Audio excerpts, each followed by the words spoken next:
Hey guys, Crypto Sunday, and it's a rather nice week. It looks like we've just hit all-time highs on a Sunday morning, which is quite unusual. Last sort of couple of months, at least, pretty much every weekend is really, really flat and sort of low volatility compared to midweek. The sort of ETF flows and institutional buying, I guess, was sort of taken over from retail as sort of the largest players in the game. But yeah, we got a fairly large Saturday night, Sunday morning spike, so that's quite nice. I'm actually up about 14% on the portfolio. About 62,000, but being sort of the new all-time high, and Bitcoin being sort of 400x on my original position, decided to take a one Bitcoin sale. So obviously the numbers down from last week, but things are up.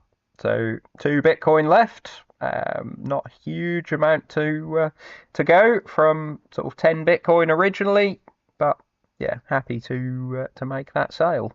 The altcoins have been sort of not really doing quite as well, I don't think. Not as well as I thought they might be, with sort of Bitcoin hitting new all-time high. It looks like dominance has gone up. Bitcoin sort of outperforming some of the larger altcoins, but yeah, maybe we've got a sort of a mini alt season coming again. I would say not for all coins, for properly sort of producing coins with with something behind them at least, not sort of memes and dead zombie chains. Just looking at the CoinShares report, we knew this was going to be sort of slightly negative. Again, this is sort of a bit out of date. Tomorrow's report is going to be extremely positive, possibly sort of in the not new highs range. I don't think it's quite going to get there, but certainly sort of one of the highest ones we've had. But yeah, previous week 812 million in outflows. This was sort of partly off Bitcoin, quite a bit off Ethereum, sort of higher as far as market cap weighting goes. That's a large sort of 400 million off Ethereum. 83 million off the multi-asset, still getting continued selling out of that even on the positive weeks. But again, even on the negative weeks, we're getting inflows into Solana and XRP. Although more Solana, it was sort of XRP dominating these two a couple of months ago.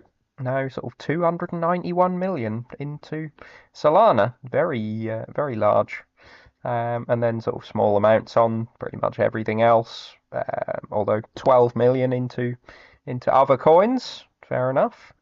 And sort of by country, I guess we've got to assume the Solana is, I don't know whether you can take it as this, but there are no official Solana ETFs other than the Rex Osprey one, and we can see what's going into that. It certainly isn't 290 million, so sort of have to assume that Switzerland, Germany, and Canada are the bulk of these Solana inflows. So yeah, quite strong.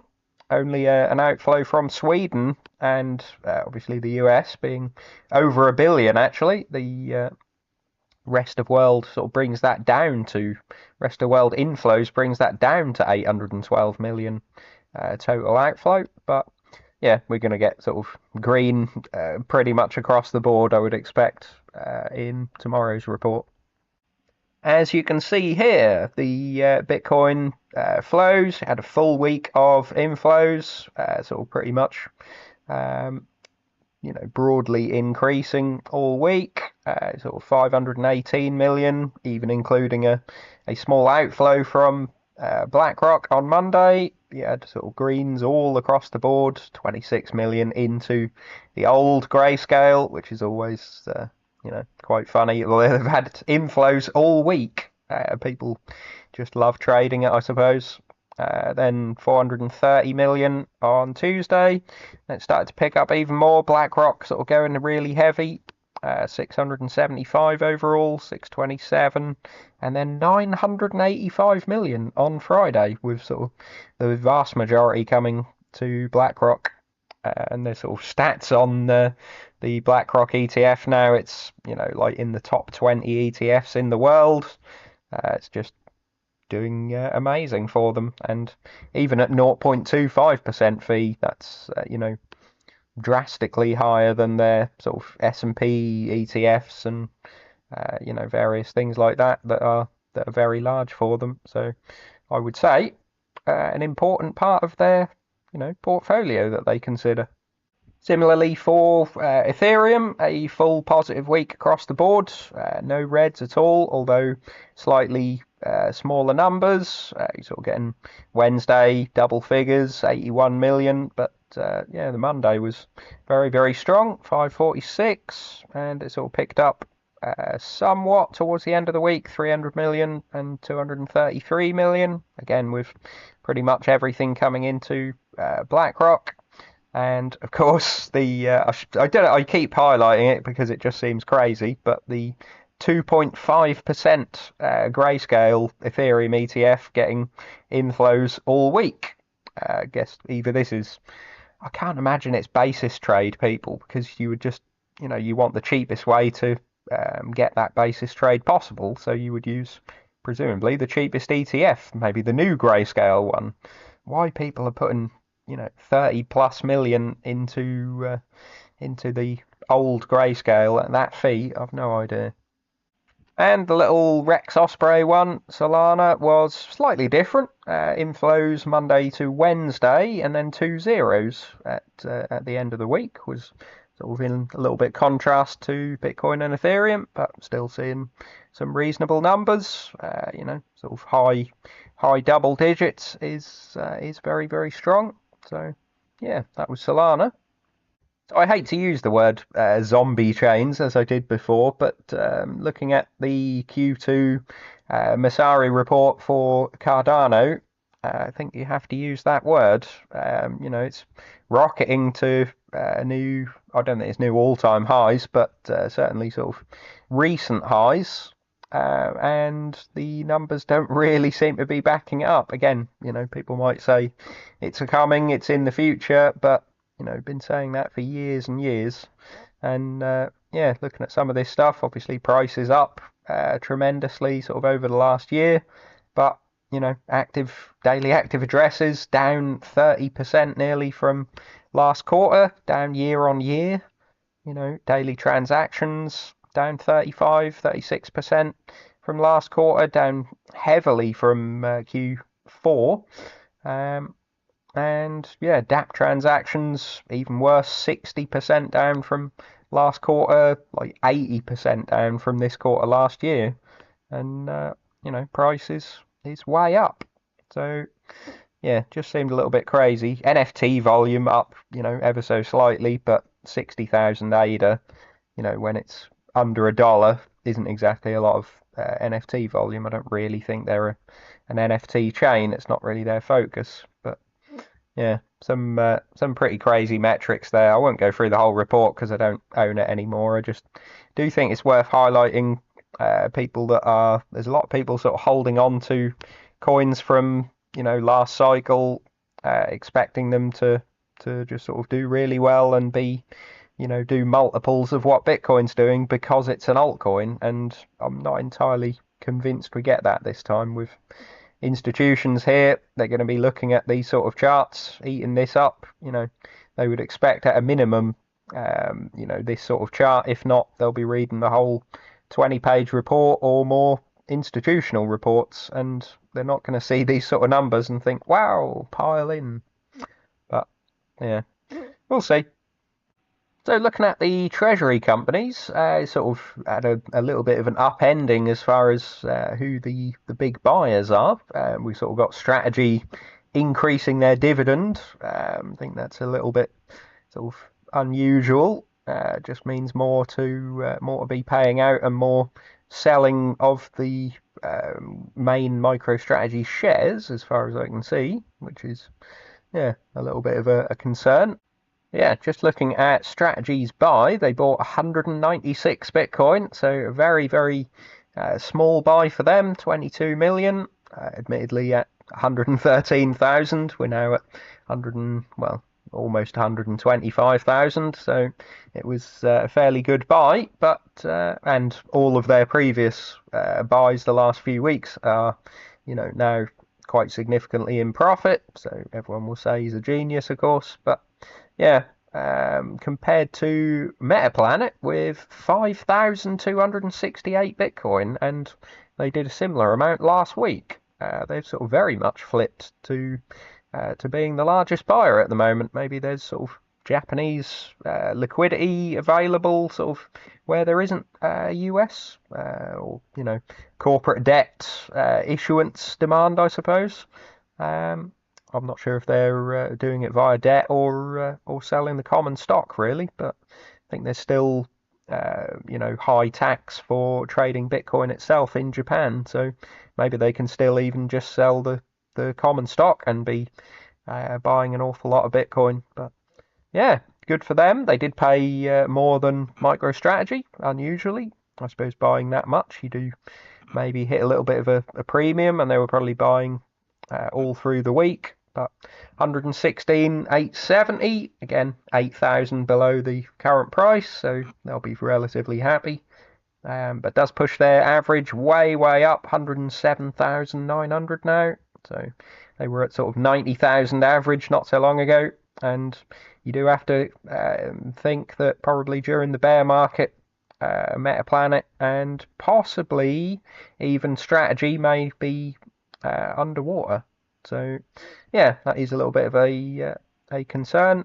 So not something I want to be, don't want to be holding too much Bitcoin or even crypto related, holdings during the bear market. So we're going a bit heavy on ETFs in sort of traditional finance and crypto. We had some clarity from the SEC on sort of what it takes to launch a crypto ETF or ETP. And it seems shortly after this, we've had a raft of normal stock ETF launches with some crypto sort of smatterings in there. So you've got an enormous amount of big tech 3x ETFs from Defiance, which are always incredibly risky. These can go to zero basically on a bad earnings, or sort of rocket. Well, the short ones can go to zero on a good earnings as well. But yeah, so we're getting MicroStrategy, Robinhood, Taiwan Semiconductor, a little bit surprising.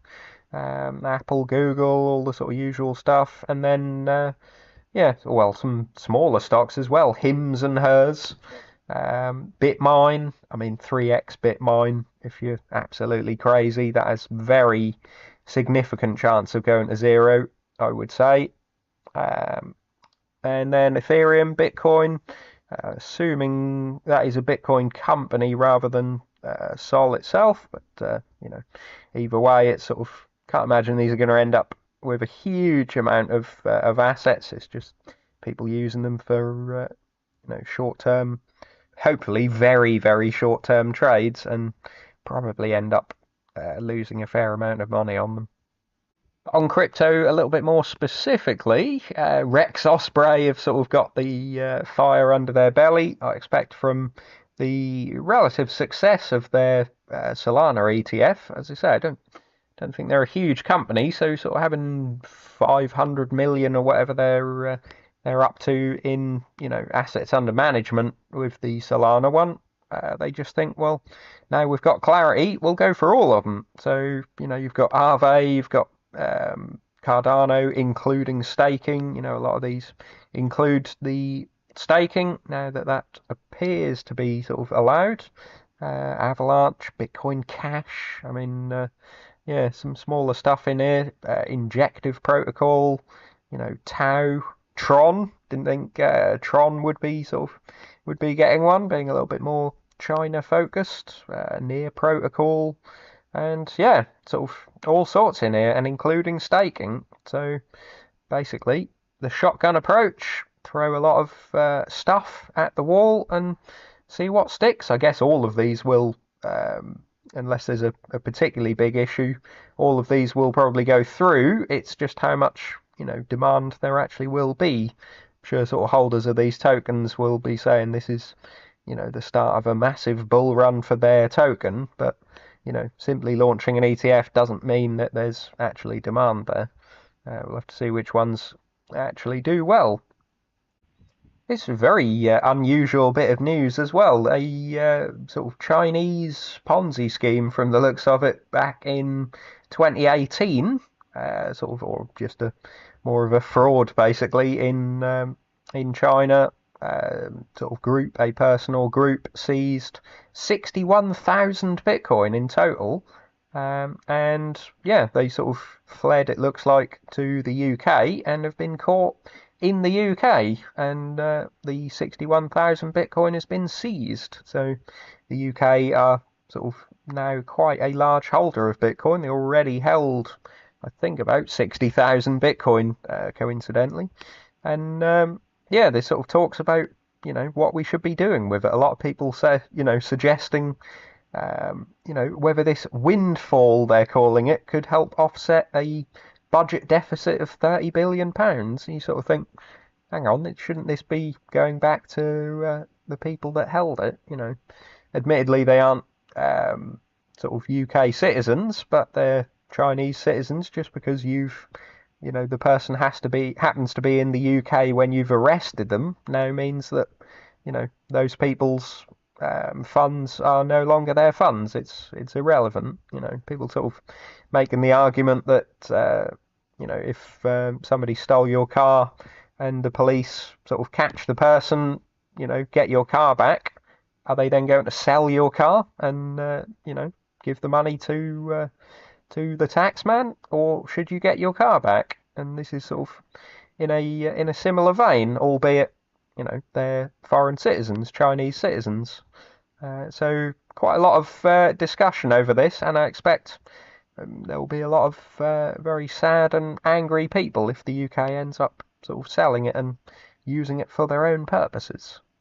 Obviously, the same sort of argument happening in the US as well with the Bitfinex scam, which I think was larger. They're calling this the largest scam, sort of largest seizure ever. I don't think that is quite the largest. Possibly I suppose in dollar value now. Back when the Bitfinex, I think it was like 70 or 80,000 Bitcoin seizure. Bitcoin was at a lower price, so yeah, maybe in dollar value it is the biggest. But yeah, one to keep an eye on. Obviously, a sale of 61,000 Bitcoin would be quite a large hit to price. But if we're in a sort of bull market rocketing to new all-time highs, maybe it can absorb 61,000. So looking at difficulty on the miners, we've got a relative sort of dip down to sort of 800, in the mid 800s over Saturday, and then sort of a rise back up this morning to 1.049 Zeta hash. So yeah, it's sort of been between 900 and 1.2 for the last week, and that did push the difficulty up to 150.84. It was sort of saying 148, 149. You did get to 150.94. So sort of in the last, just over a month now, that's 130 to 150.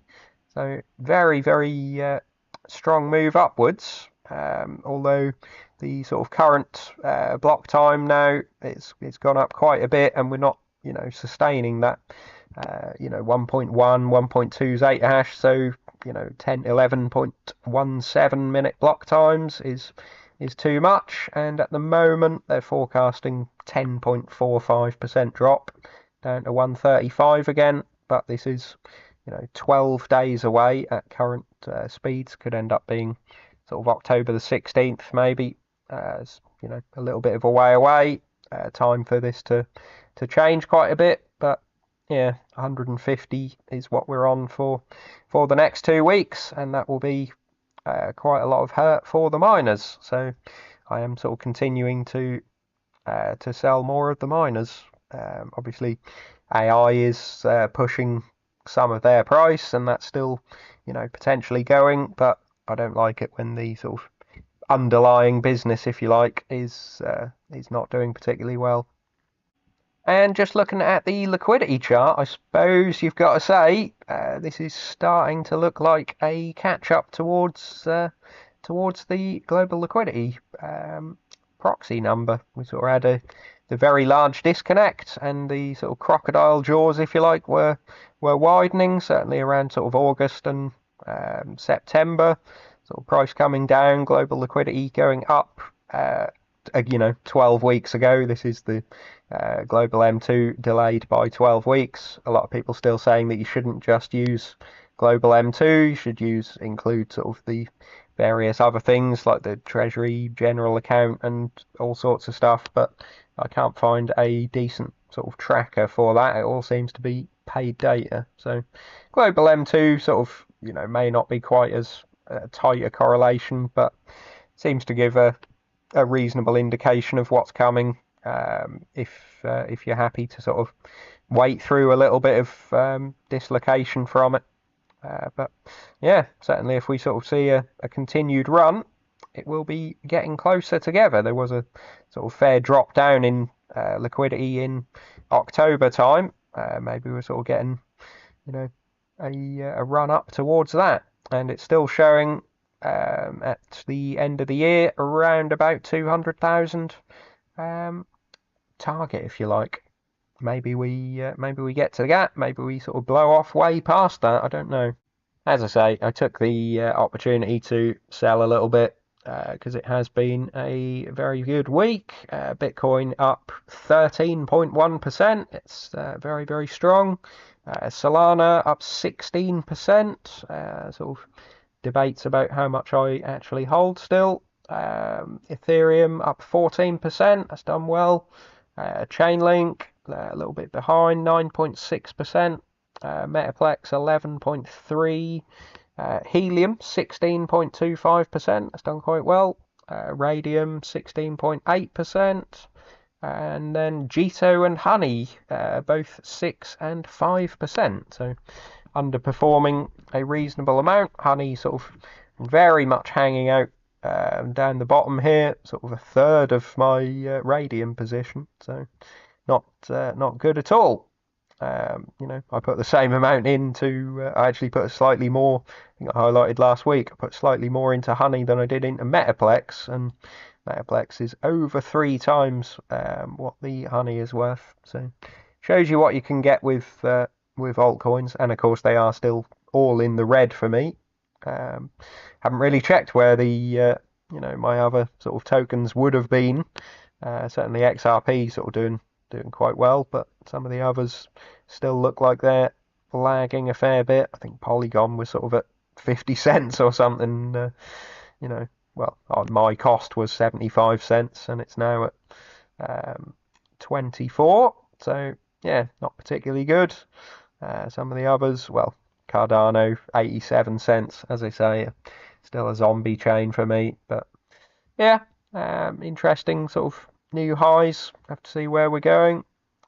Leave your thoughts in the comments below, and like and subscribe. See you soon.